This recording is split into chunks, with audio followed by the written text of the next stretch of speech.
The Seiko Sport 5KX or even the SKX has to be probably one of the most versatile watches out there, whether it's from the mod community doing wild mods, the classic SKX, bold colors, supporting mods, the clockwork straps. I have on all three of those. The fan-based picked Pogue variation, hard to get. And then even the crazy wild colorways like the Street Fighter. Not for everybody, for sure, but it is fun and bold. So today we're going to take a look at this guy here on loan from Trifecta Watches in Lafayette, Indiana. This is the SRPK69, retail price $350, has the automatic 4R36 movement in it. Gives us day date, gives us hand wind and hacking options. So that's really nice. This is a US special creation.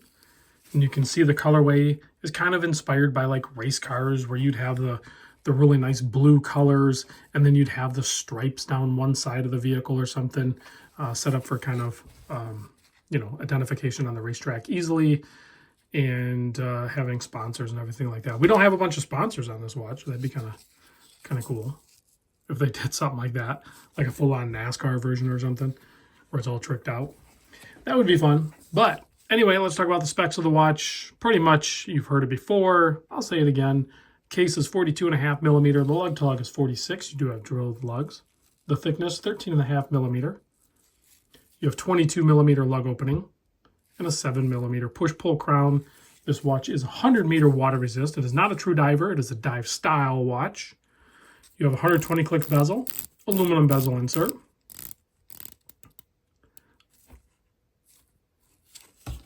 Overall, I think it's a fantastic looking watch. And a lot of these newer special or premium edition ones of these 5KX, even this orange one has kind of the same thing, where you can see it has applied markers, a framed day-date window, different handset, a little more premium look and feel to them. You even have like a metal trim ring inside separating the dial and the chapter or riad or whatever you want to call it. But really nicely done, sculpted, framed day-date window. I like that. Pop of yellow with the seconds hand, and then those nice applied markers. Watch is made in Japan. And then, of course, you have that paired up pass-through kind of NATO style strap. You can use a discount code provided in the link below. Actually, I'm even wearing my SARB 059, which is also very much like an SKX, a traditional SKX. But this was, in the early stages of when they were using the 6R movement, and it is thinner than a standard SKX, and it has a bi-directional compass bezel, or timing bezel rather, excuse me, and then it has like some rescue codes written in on the chapter and stuff. Fun watch. It's got to be the most versatile chassis out there. The SKX, 5KX chassis, that is, like that entire lineup. And I'm going to go ahead, I've said it before, I'll say it again. Seiko will come back out with the SKX. Don't you worry about it. I think it's actually going to happen sooner than you think as well. Here it is on my 7¼ inch wrist. So if you were holding out and you're like, I can't get on board with the 5KX, I just want the old SKX back. You will see it. You'll see it back. It's going to be a little bit different, but very much the same. Like, it's going to be the same watch and everything, but it'll probably be maybe a little bit more premium, probably have a 6R movement in it, sapphire crystal, all that stuff. Like, I guarantee you will see it. Personally, I would like to even see potential redesign of it and go back even to the further older days where they had quartz offerings, high-end quartz.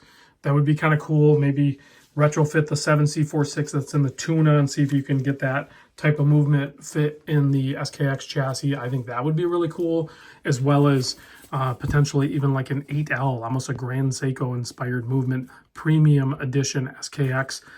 much like I don't have it with me, but much like I have the MRG of the G-Shock squares, when you can get a G-Shock square for like $40, yet I own a $3,500 one. Us fanboys of the SKX will literally do the same thing. If Seiko were to come out with a premium SKX, I'm way off topic, we would buy it. We would spend $3,500 on a stupid SKX when you can literally buy essentially the same watch for like $350 like this guy over at Trifecta Watches. Enough about my rant. Let's turn off the lights and check out that classic Seiko loom. Thin markers, and that has a nice kind of bluish green tint to it. Like it's a little more blue than the old Seiko green. All of these Seikos, even the older ones, like my SKX, even that SARB, they all still glow, man. The loom on the Seiko watches, they used to say like we were paying like a loom tax, you know what I mean?